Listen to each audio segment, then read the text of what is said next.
Hi, I'm Eddie of Eddie's Reef Aquaria. On today's video, you might have guessed, I went ahead and I got a Pavona and a Zoanthid. Now this Zoanthid is rare. I've never seen something like this before. The ones I'm used to seeing is like the season's greeting. You know, they're like plating. This is actually branching. And it's a beautiful, shall we call it, pink red color. So this video mainly, it's about just introducing these two corals to the actual tank. So I'm going to show all of you out there what they look like. Now in the near future, I'll go ahead and I'll pick one of these and then I'll talk about the care requirements of each of these corals.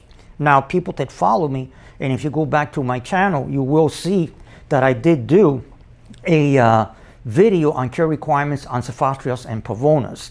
But this would be like a update type of care requirements, shall we call it.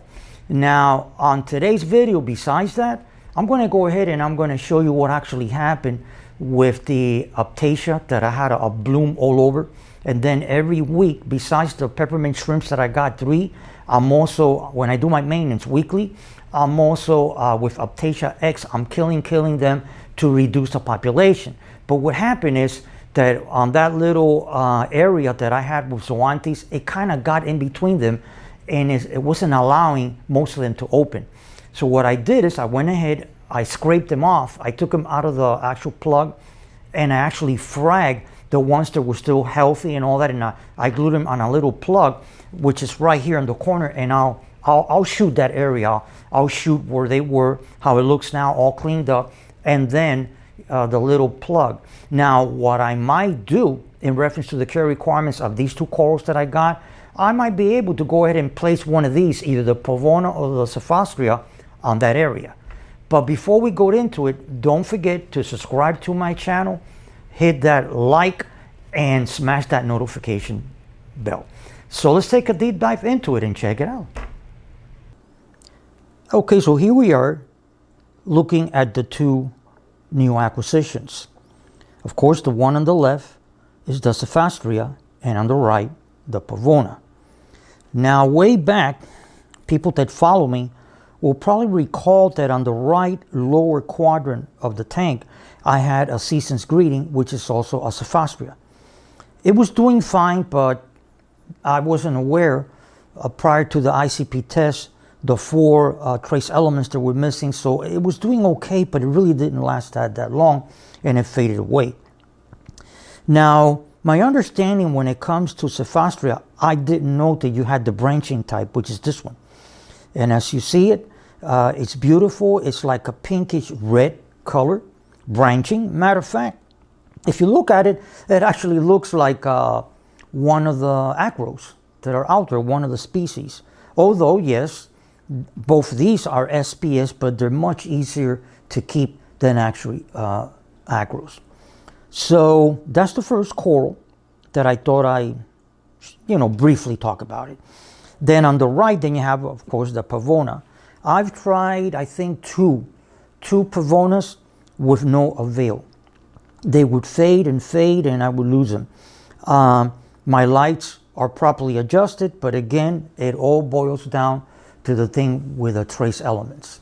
And also, to be honest with you, the nutrients. If you're not able to keep a certain amount of phosphates, I would say between 0.03, and even on a mixed reef, you can go up to 0.10, to be honest with you. I've even seen it 0.15. If you cannot at least have, shall we call, a traceable amount, you're going to have a problem. And then the same thing goes with the NO3, the nitrates. If you don't have a traceable amount, you also are going to have a problem, which is that was also a contributing factor when I try to keep these corals previously. Nitrates right now, they're pretty high. I'm running about I say 30 or 38 parts. So I stopped dosing it because since I had non-traceable, I was dosing by Brightwell Aquatics neonitro to bring it up. But then what I'm going to do is I'm going to pull back on the dosing a bit, because what I had, which is an ideal point, is actually 10. Between 5 parts and 10 would be excellent. Again, You can go higher. I have, that I also do researches and I look at other tanks like all of you out there do. And I have seen beautiful, gorgeous tanks with 30, 38 ppms on nitrates. And I've also seen phosphates way up there, but it's really not healthy because you're running the risk of also starting to see algae growth. So being those levels, which now I have traceable and a little above average amount of either or, then my nutrient levels are present. Although I'm reiterating as I talk about these corals.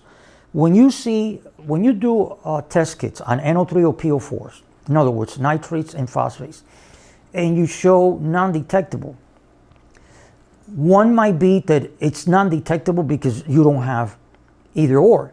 But at the same token, you might have had NO3 and PO4s, but the corals consumed it. It took it. I mean, it's eating it. But then at the point in time that you go ahead and you do the test, then it shows 0. But no matter what, whether they consume it or not, when you do a water test on NO3 and PO4s, you should have a traceable amount.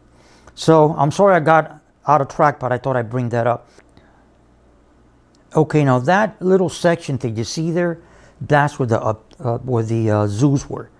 And like I was mentioning in the intro, what happened is that due to the fact that I had a bloom in Aiptasias, apparently they worked themselves into the middle of the actual zoos that were growing.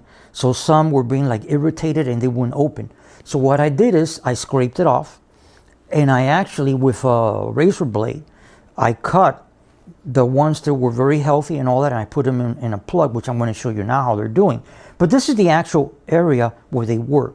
Now, prior to, actually, upon taking them out, then I got a toothbrush that's dedicated to the tank, and I brushed that area big time. So it's completely clean. And this is the area that I was talking at the beginning that I might consider to put either the Zoanthid or the Pavona. But I want to do a little more research on the lighting conditions. Go back to what I did on the previous videos, and also the new school of thought on these corals, and see if it'd be proper to put either or on that section. Now I'm going to take you to the zoos and how they're doing. Hold on. And here are the zoos.